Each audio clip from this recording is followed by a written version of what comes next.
The afternoon light lay warm over the Callaway Ranch, painting the weathered boards of the fence in honey and dust. Cicadas hummed from the cottonwoods by the creek, and the air was thick with the smell of sun-baked earth. Maggie Callaway, broad-shouldered and silent as ever, pressed the heel of her glove against a splinter and worked a new rail into place. Sweat traced down her temple, the salt of it stinging her lips. She straightened to stretch her back and caught sight of two small shapes at the far end of the road. A slow approach side by side, skirts brushing against each other in the dust.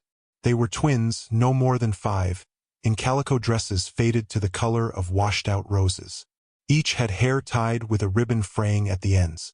They didn't seem afraid of the stranger's yard, only cautious, the way wild fawns step into a clearing. Maggie laid her hammer on the fence post, one palm resting on the wood as the girls stopped at the gate. The bolder one spoke first, her voice a bell against the still air. "We heard you needed a man on the ranch." Then the other, clutching a small rag doll, lifted her chin and added, "Our papa loves you." The words knocked Maggie still. For a long moment she simply looked at them, her mind sorting through the weight of what had just been offered. She opened the gate and guided them to the porch where the shade was cooler. A pitcher of well water sat on the table. She poured each a glass, watching them sip as though they'd been traveling for hours. Their boots were clean enough, but the stitching on the toes was worn. She asked their names, and the bold one said Elsie while the quiet one was Emma. She asked where they'd come from. "From the horse farm," Elsie said, as if Maggie ought to know it. The horse farm meant Jonas Harkner. Maggie had seen him in town before, tall, sunburned, carrying the kind of tired in his eyes that work alone couldn't cause. She asked if he'd sent them, but Emma shook her head. "We thought we should come. He's busy, and your fences are falling."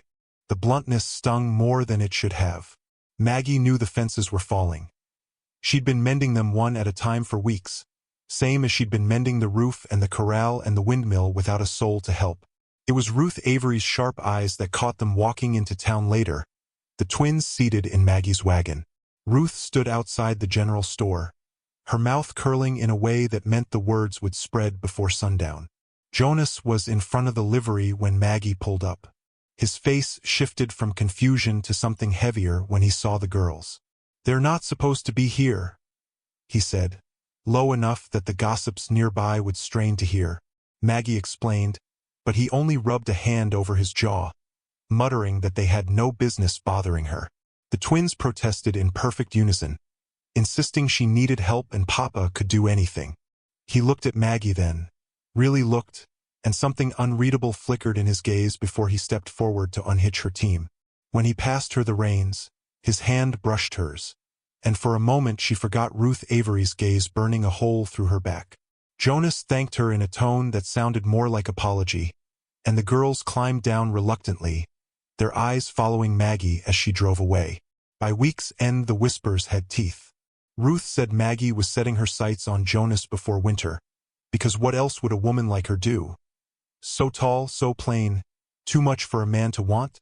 Deputy Clay Morton stopped her outside the post office to warn that the talk might hurt Jonas's trade, that buyers didn't like dealing with men entangled in drama. Maggie told him she wasn't tangled in anything, but that night she found eggs left on her porch with a scrap of paper in a child's handwriting. "For you." The twins came often after that, sometimes with wildflowers, sometimes with nothing but questions. Jonas began to appear, helping her reset the barn door that had sagged off its hinges, patching a section of roof. They spoke little while they worked, but the silences were never empty. Once, as they balanced a beam into place, Maggie lost her grip and Jonas's hand closed over hers to steady it. Rough, warm, certain. She found herself breathing slower after that. Then came the night she overheard Ruth Avery's voice outside the store. "They say Jonas is fixing to sell the twins to clear his debt." The words were said with the relish of someone certain they'd found the rot beneath the floorboards. Maggie felt the air leave her chest. She didn't bother waiting for dawn. Saddling her mare, she rode the 3 miles to Jonas's place, heart pounding against her ribs. Light spilled from the barn. Inside, Jonas was folding the girls' dresses into a trunk. Emma sat on a hay bale, clutching her doll, while Elsie traced patterns in the dust with her toe. Maggie's voice came sharper than she meant. "Tell me it's not true." Jonas turned, startled, then grim. He said the rumor was a lie, but the truth wasn't much softer. He was sending them to a cousin in San Miguel County. The debt collector had given him until month's end to pay, and if he failed, he'd lose the land and the horses with it. He wasn't about to let the girls watch everything burn. Maggie's anger shifted to something heavier. The thought of the twins riding away to some far place, their bright voices gone from her porch, pressed against her ribs like a boot heel. She asked how much he owed. When he told her, she thought of the savings locked in the tin box under her bed. Meant for repairs, for winter feed, for a roof she'd promised herself she'd finish alone. She said they could join her ranch instead, pool their stock and labor, and pay the debt together. Jonas refused at first, muttering about pride, but Maggie only stepped closer and said, "Pride doesn't keep children safe." 2 days later, the debt collector rode in. A man with slick hair and a mouth too ready to smirk. He dismounted in the yard where townsfolk had already gathered. He demanded payment in front of everyone, his voice loud enough to echo off the storefronts. Maggie stepped forward, drawing from her coat pocket the folded bills that emptied her savings. The man took them with a flourish, then turned to the crowd and said, "Big woman like her must be desperate for a man to throw this much coin his way." The heat in Maggie's face was instant, but before she could speak, Jonas moved to her side. He took her hand, not for show, but like it was the most natural thing in the world, and said evenly, "No, this is a woman worth standing beside."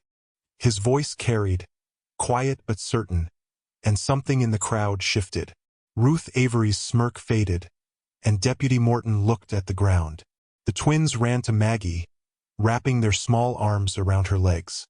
She rested a hand on each of their heads, the coarse ribbons brushing her palms. Jonas didn't let go of her hand.